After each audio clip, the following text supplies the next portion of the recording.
ये कहानी एक भूखे शेर और 3 गाय की है। एक बहुत बड़ा जंगल था और उस जंगल से लगा हुआ एक छोटा सा गांव था। गांव में एक किसान रहा करता था जिसके पास 3 गाय थी। एक गाय काली रंग की, एक गाय सफ़ेद और एक भूरे रंग की थी, जो कि एक छोटे से गौशाला में रहा करती थी। उन तीनों में घनिष्ठ मित्रता थी। वे तीनों एक साथ रहा करती थीं। वे तीनों एक साथ खाना, सोना आदि कार्य सब साथ में किया करती थीं। एक बार जंगल से भटकता हुआ शिकार की तलाश में एक बूढ़ा शेर गांव के करीब आ पहुंचा। वह बहुत भूखा था। कई दिनों से उसने कुछ नहीं खाया था। उसे जोरों की भूख लगी थी। उस शेर की नज़र उन तीनों गायों पर पड़ गई। उन्हें देख उसका मन ललचा गया।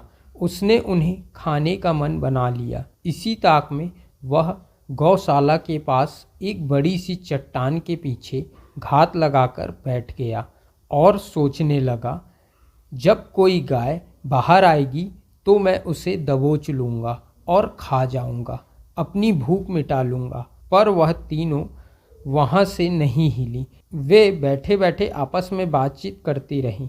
ऐसा दिन भर चलता रहा और शाम हो गई। वह शेर इंतजार में ही बैठा रहा और शाम होने पर वह जंगल की ओर वापस चला गया। वह भूखा रह गया।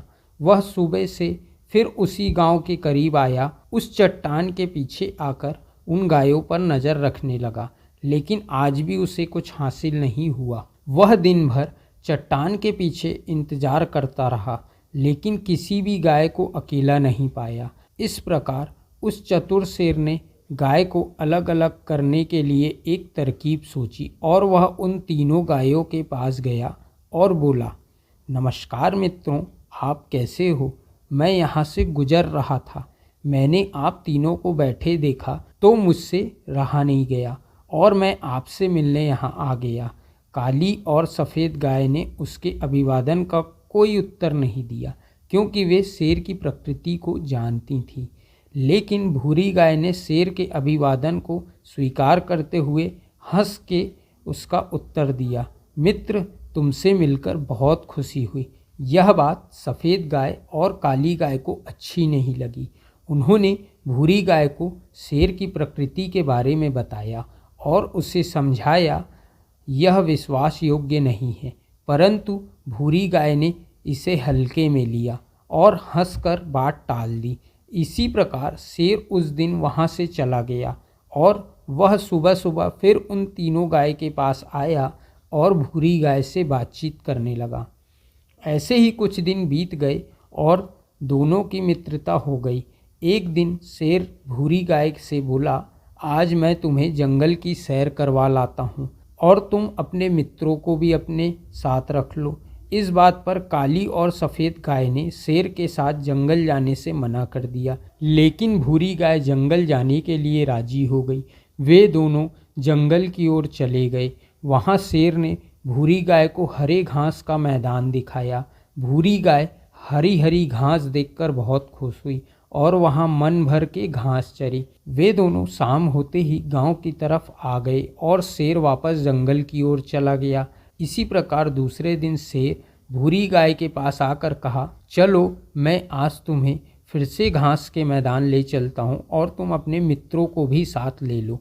इस बार हरी घास के लालच में काली गाय जंगल जाने के लिए राजी हो गई और वे तीनों जंगल की ओर चले गए। फिर उन्हें हरे घास के मैदान ले गया और फिर उन्हें घास चरता देख चुपचाप गांव की तरफ आया और सफ़ेद गाय को उठाकर जंगल की दूसरी ओर ले गया। शेर उसे खा लिया और वह वापस उस घास के मैदान चला गया जहां वे दोनों गाय घास चर रही थीं। अब वे तीनों शाम होने पर वापस गांव आए तो उन्हें सफ़ेद गाय नहीं मिली। उन्होंने समझा कि सफ़ेद गाय किसान के साथ गई होगी और शाम होने पर वापस आ जाएगी।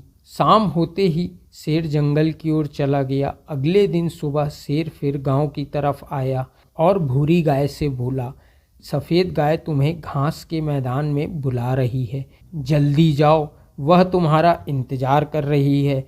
इतना सुनते ही भूरी गाय घास के मैदान की ओर चली गई। शेर काली गाय से बातचीत करने लगा और मौका पाकर काली गाय को दबोच लिया और उसे भी खा गया। फिर जंगल की तरफ घास के मैदान की ओर चला गया जहां भूरी गाय सफ़ेद गाय को ढूंढ रही थी।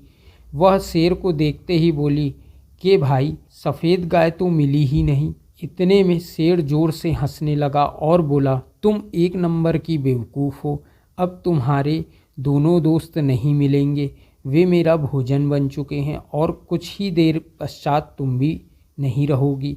मैं तुम्हें भी मारकर खा जाऊंगा। यह सुन भूरी गाय बहुत ही घबरा गई और डर के मारे थर-थर कांपने लगी और शेर से कहा कि तुम दगाबाज हो। मेरे दोनों दोस्त ने सही कहा था कि तुम भरोसे लायक नहीं हो, फिर भी मैंने भरोसा कर तुमसे दोस्ती की, लेकिन तुमने मेरी दोस्ती का गलत फ़ायदा उठाया।